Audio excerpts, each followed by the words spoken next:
ich auf Instagram geschrieben hatte, ich hatte Geburtstag und war auch noch krank und dementsprechend hat 2-3 Tage länger gedauert, bis diese Folge entstanden ist. Sorry! Freunde der Geldbuße, herzlich willkommen in dieser teuren Episode. 200.000 € Strafandrohung für ein Unternehmen aus Bulgarien und 18.000 € für einen bulgarischen Fahrer, der bei dem Unternehmen... Nee, Quatsch, Moment. Ein griechischer Fahrer, der bei dem bulgarischen Unternehmen angestellt ist. Und dann ist noch ein selbstständiger Unternehmer mit einem 68 Tonnen Bagger durch die Gegend gefahren und nicht gesichert. Und der hat über 60.000 € Strafe jetzt am Hacken. Das Ganze in den News. Viel Spaß. Freunde der Elektrifizierung. Die Firma Nikola ist offenbar pleite. Sie haben auf jeden Fall einen Insolvenzantrag gestellt. Und jetzt werden viele von euch sagen, ja, E-Mobilität, das ist doch klar, dass das Ganze hops geht. Nein, die Gründe sind anders. Und zwar ist die Börse eingebrochen, weil der Gründer von Nikola ein bisschen Betrug gemacht hat. Trevor Milton, so heißt der gute Mann, hat ein bisschen geflunkert, denn sein LKW war nicht so, wie er selber sagte, 15 Jahre den anderen Herstellern voraus, sondern er hat da ein bisschen getrickst. Und dementsprechend ist auch die Börse eingebrochen und jetzt kommen sie aus diesem ganzen Tief nicht mehr hoch und mussten insolvent anmelden. Um das Ganze abzurunden, möchte ich das Ganze kurz halten. Trevor Milton ist im Handelsblatt 2022 schon erwähnt worden. Dort gab es das Urteil. Laut dem Urteil hat er die Investoren des Elektro-Startups in die Irre geführt. Er bezeichnete die eigene Technik als der Konkurrenz 10 bis 15 Jahre voraus. Das war wohl gelogen. Und das als sein Nikola One bezeichneter Truck in einem Werbevideo aus dem Jahre 2017 schlicht einen sanften Hügel hinunterrollte, statt selbst zu fahren. Da hat er ein bisschen geflunkert und allein das hat dafür gesorgt, dass die Aktienkurse eingebrochen sind und jetzt steht Nikola, obwohl sie es noch versucht haben, in den letzten 3 Jahre, stehen sie jetzt vor dem Aus und haben jetzt Insolvenz angemeldet. Ja, aber ein Insolvenzantrag heißt noch lange nicht, dass die Firma pleite ist. Ne? Da kann noch ein bisschen was passieren, vielleicht kommen sie auch wieder auf die Beine. Könnt ihr euch noch an die Folge davor erinnern, wo ich von der Hegelmann-Geschichte gesprochen habe? Der große Aufschrei um Hegelmann hat ein bisschen was bewirkt. Nicht nur die Firma Lorenz, ihr habt es in den Kommentaren ganz oft geschrieben, Lob an die Firma, an den Snackhersteller, dass sie sich da von Hegelmann distanziert haben. Es gibt jetzt einen weiteren Kunden, der dasselbe macht. Ich weiß leider den Namen noch nicht, vielleicht schreibt es mir gerne in die Kommentare.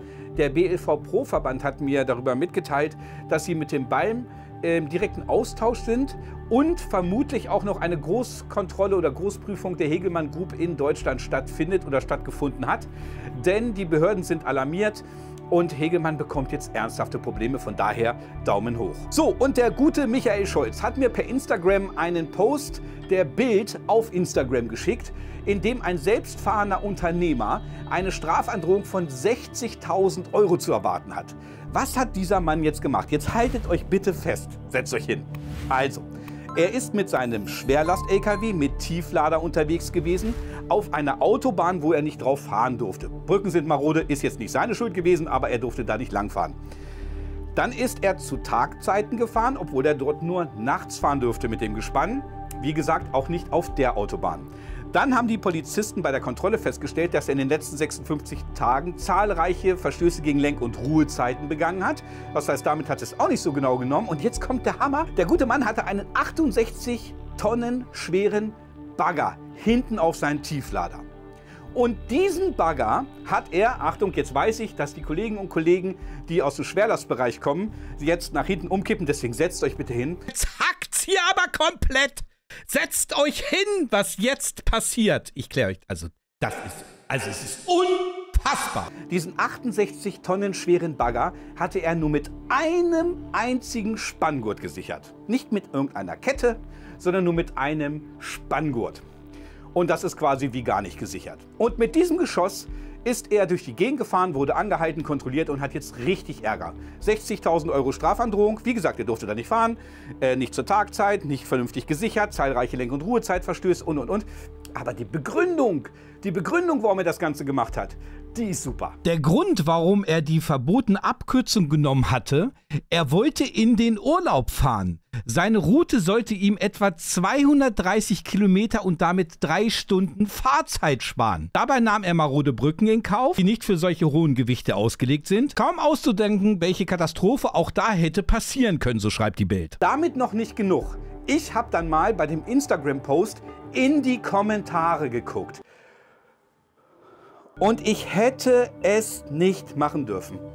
Gehen wir mal ganz kurz in ein paar Kommentare unter diesen Beitrag. Thorsten, 1965. Heult leiser. Es gibt ganz andere Probleme. Schon lächerlich, was in diesem Land abgeht. Der Bagger kommt selbst bei einer Vollbremsung nicht ins Rutschen. Mit knapp 70 Tonnen hat er schon eine gewisse Standfeste. Bullenbändiger. Junge, was wird sich hier wieder ins Hemd gemacht? Lass die Leute ihre Arbeit machen. Wenn die Schergen ihn nicht rausgezogen hätten, wäre auch nichts weiter passiert. Hätte, wäre. Ihr müsst alle mal entspannter werden. Es sterben nicht gleich Menschen, nur weil mal einer überladen durchs Land fährt. Bar 90. Bitte alle lesen. Ihr müsst für Deutschland jetzt handeln. Erinnert sich wer an Kevin zurück, der einen Chip im Kopf hat? Oh Gott, ich kann das nicht mehr. Ausspioniert und schaut ihm dringend wieder zu.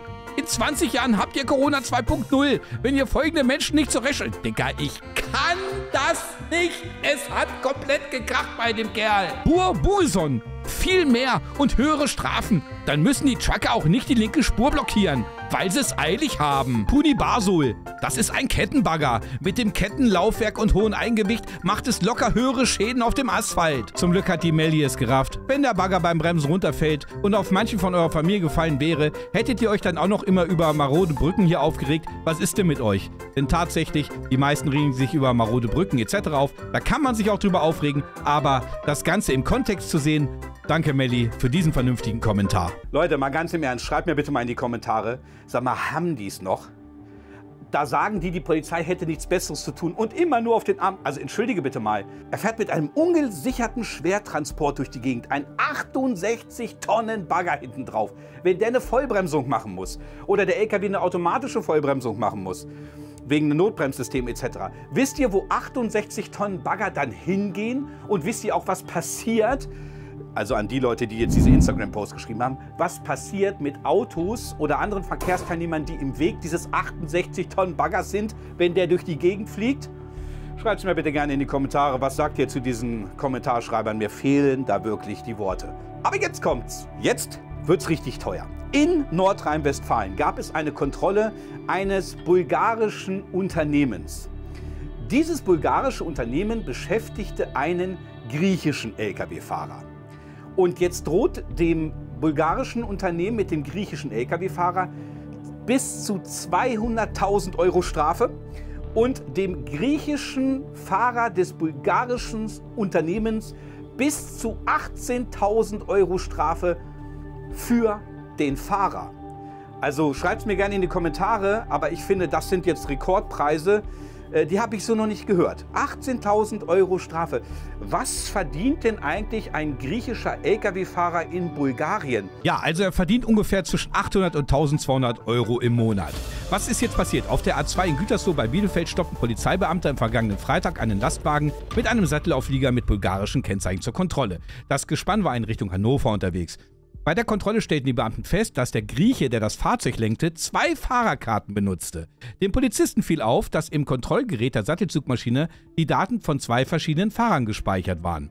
Also, der Fahrer hat immer, wenn Fahrerwechsel war, also wenn 4,5 Stunden Lenkzeit vorbei war, die Fahrerkarte getauscht und das ist der Polizei aufgefallen, weil sie die Karte gefunden haben. Im Rahmen der Kontrolle konnten weitere Verstöße des bulgarischen Unternehmers im Bereich der Sozialvorschriften festgestellt werden. Die Bußgeldandrohung, also nur eine Androhung, keine festgelegte, die Bußgeldandrohung für den griechischen Fahrer beträgt rund 18.000 Euro und für das bulgarische Unternehmen rund 200.000 Euro, heißt es anschließend.